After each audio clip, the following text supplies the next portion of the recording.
건물주, 빌딩주 막 이런 거 부러워하고 내 목표는 내 꿈은 그거예요. 빌딩주예요. 건물주예요라고 말하는 사람들이 참 많은데요. 10억짜리 건물, 10억짜리 건물에 1년에 연 임대료가 얼마 정도 들어오는 줄 아세요?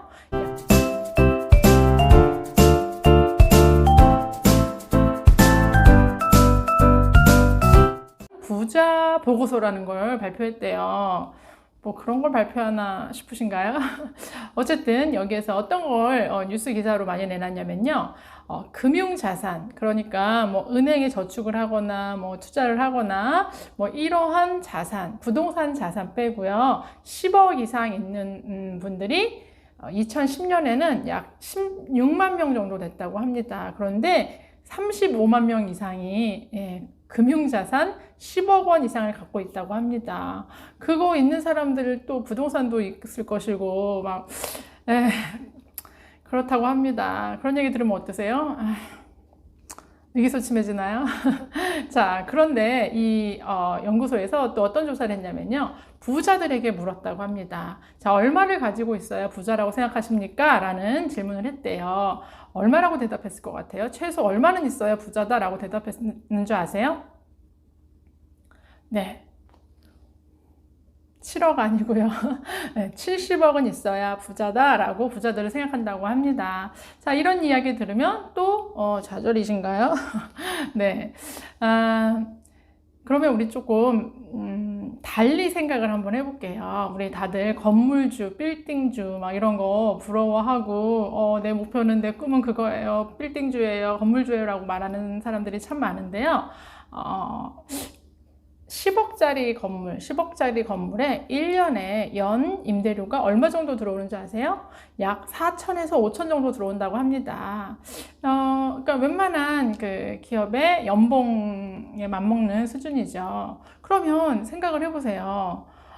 우리 집에 가정 구성원 중에 한 사람이 연봉 4, 5천 이상의 돈을 번다. 그러면 이 사람은 10억 빌딩, 10억 건물에 건물주랑 똑같은 거예요. 그렇잖아요. 그쵸? 우리가 이렇게 좀 생각을 달리 해보면 좋을 것 같습니다. 이렇게 고정적으로 매월 월급을 받으시는 이런 분들이 집에 계시다면 잘해주세요. 한마디 해주시고 잘 맞춰주세요. 저도 이제 이렇게 생각을 좀 바꾸니까 매월 고정적으로 들어오는 월급이 더 이렇게 소중하게 생각되더라고요. 그 금액이 많던 적던 고정적으로 들어오는 돈이 각 가정마다 있어야 됩니다. 왜냐하면요, 각 가정마다 고정적으로 나가는 돈들이 다 있단 말이에요. 가장 기본적인 게 뭐예요? 먹고 사는데 뭐 아파트에 살면 관리비며 뭐 식비며 뭐 옷, 의료비라든지 핸드폰 요금, 이거 다 기본적으로 들어가는 돈들이란 말이에요. 매월 따박따박 나가는데 들어오는 수입도 그것이 많든 적든 따박따박 들어와야 한다는 거예요. 여러분, 돈 많고 뭐 건물 주고 부자면 일 안 할 것 같죠? 그렇지만 그렇지 않아요. 그렇지 않아요. 서장훈 보세요.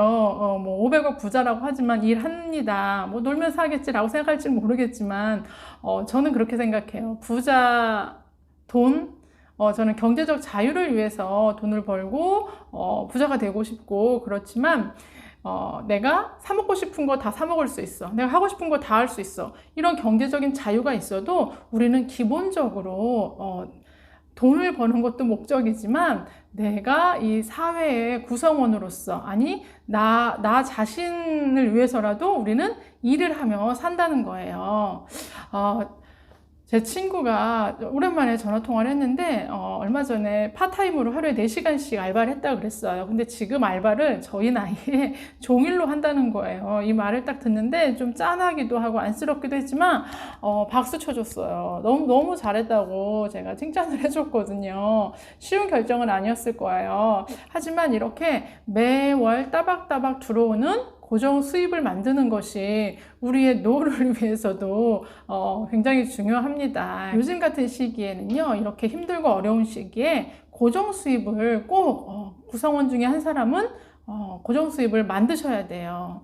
자, 지난번에도 제가 영상에서 말씀드렸지만 기업이 어떻게 합니까? 아무리 큰 기업도요, 그 구독 경제라는 걸 해서 이 힘들고 어려운 경제난을 어떻게 극복하냐? 매월 들어오는 일정 수입을 만든다는 거예요. 그게 구독 경제라고 했잖아요. 넷플릭스 우리가 구독하면 한 달에 10,000원 정도밖에 안 되는 돈 우습잖아요. 근데 그 돈이 모이면 그들에게는 안정적 수입원이 된다는 거예요.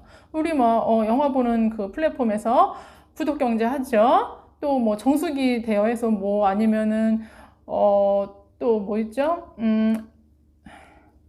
뭐 컴퓨터 프로그램 쓰는 것도 그런 것도 그렇고요.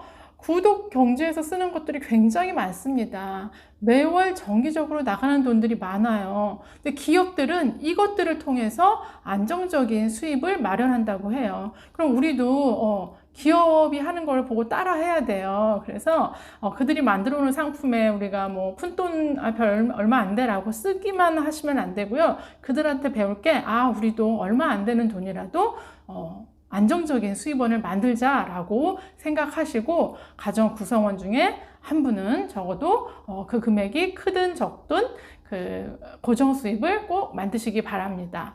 여러분은 돈을 벌기 위해 사시나요? 살기 위해 돈을 버시나요? 네, 다 이렇게 물어보면 돈 벌기 위해 산다기보단 살기 위해 돈을 벌지라고 말을 하겠죠. 하지만 그러다가 어느 순간에는 이게 살기 위해 돈을 버는 게 아니라 돈을 벌기 위해 사는 것 같은 그런 때가 혼란의 시기가 오기도 해요. 자, 그래서 우리가 돈을 벌면서 뭘 해야 되냐면 나만의 어떤 부자 마인드라든지 돈에 대한 태도라든지 뭐 이런 것들 자신만의 어떤 이렇게 흔들리지 않는 그런 자신만의 기준들을 만들어 나가시는 게 중요한 것 같습니다. 그래서 오늘 여러분들 각 가정에 한 분씩은 꼭 고정 수입을 만드시라. 이 2021년 점점 힘들어질 텐데 금액이 많고 적고를 떠나서 일정 수입원을 꼭 만드셨으면 하는 바람으로 오늘 영상을 올려봤습니다. 네. 물이 흘렸어요.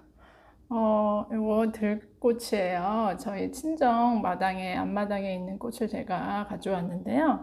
손바닥만한 이런 그릇에다가 이렇게 꽂아놓고서 이렇게 바라보는데 가을을 정말 손바닥 안에서 만끽하고 있습니다. 여러분도 한번 예쁘죠, 예쁘죠? 네.